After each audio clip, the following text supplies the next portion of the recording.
নায়িকা হিসেবে ঈদে হচ্ছে দিঘির প্রথম সিনেমা আসছে, এক্সাইটমেন্টটা আসলে ঈদের থেকেও ঈদকে ছাপিয়ে যাওয়ার কথা, তাই না? এক্সাইটমেন্টটা অনেক বেশি অবশ্যই, এই জন্যই আমি বলছিলাম ঈদটা স্পেশাল।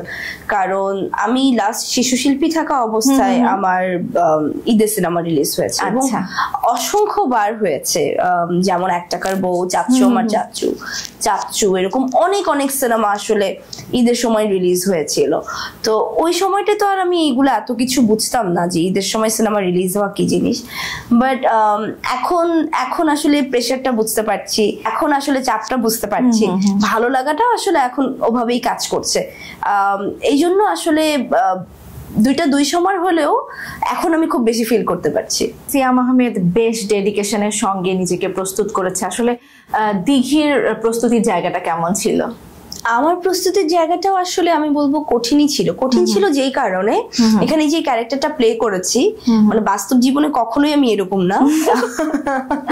এটাই আসলে অভিনেত্রীদের বোধহয় মানে কি বলবো, যেভাবে নিজেকে ভেঙে যেই পাত্রে রাখা হয় সেই পাত্রে আকার ধারণ করতে হয়। তো এইটার জন্য যেটা হয়েছে যে আমি খুব টেনশনে ছিলাম আসলে, যে কিভাবে করব থেকে যেটা টেনশনে ছিলাম দর্শক কিভাবে নিবে।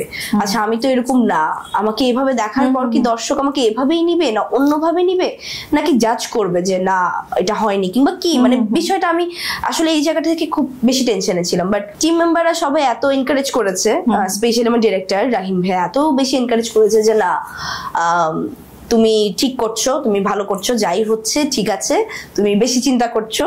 সো ওই জায়গা থেকে আমি সাহসটা আরো বেশি পেয়েছিলাম। আচ্ছা দর্শক কিভাবে নেবে এই জায়গা থেকে আমার কাছে একটা প্রশ্ন, আমি নিজেও দর্শক হিসেবে জানতে চাই। ওই যে প্রি টিজে যে সিনটা নিয়ে অনেক ধরনের আলোচনা সমালোচনা হয়েছে, তোমার ছবির সামনে দাঁড়িয়েছিলেন সিয়াম, তুমি একজন নায়িকা এবং তুমি যদি একজন দর্শকের জায়গায় দাঁড়াও, তো তোমার আসলে মানে যদি ক্লিয়ার করার বা কিছু বলার থাকে একটু আমি জানতে চাই তোমার জায়গা থেকে। না আমি অ্যাকচুয়ালি প্রথমত অনেকে বলেছে, মানে অনেকে আমার কাছে বলেছে why did you allow this, তুমি এটা অ্যালাউ কেন করলে, অ্যালাউ কিভাবে করলে। তো আমার কথা হচ্ছে যে অ্যালাউড তো আসলে কিছু নেই ব্যাপারটা।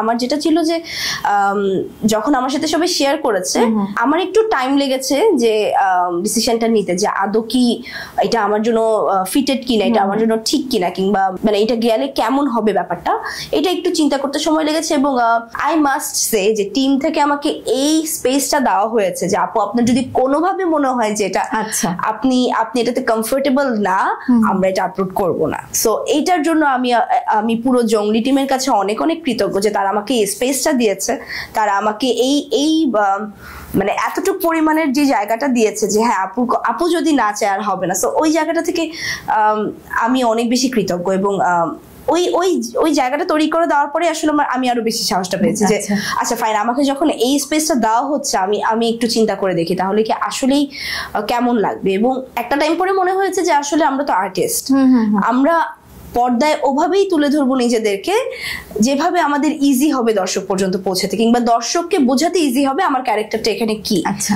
তো ওই জায়গা থেকে চিন্তা করে আমি মনে করেছি যে যা হবে একদম পারফেক্ট হবে। এবং টিম থেকে যেহেতু এটা ডিসিশনটা নেওয়া হয়েছে এবং এটা চিন্তা করেই নেওয়া হয়েছে যে আমরা উপস্থাপন এভাবেই করব যাতে আমাদের সিনেমাটা এই পর্যন্ত পৌঁছে, কিংবা সিনেমার মোটিভটা মানুষ বুঝতে পারে। সো ওই জায়গা থেকে আমি কোনো কম্প্রোমাইজও করতে চাইনি যে না ঠিক আছে কোনো প্রবলেম নেই। বাট কিছু মানুষ অবশ্যই বলেছে যে তুমি কিভাবে, তোমার অনেক সাহস। তো আমার কথা হচ্ছে সাহসের বিষয় না, আমি একজন আর্টিস্ট, আমার মাথায় এটা থাকতেই হবে যে তোমার ক্ষেত্রে অবশ্যই তুমি 100% দিয়েছো, এই জন্যই তুমি সেটা আসলে মানুষকে ফিল করাতে পেরেছো যে মানুষ এটা নিয়ে কথা বলুক।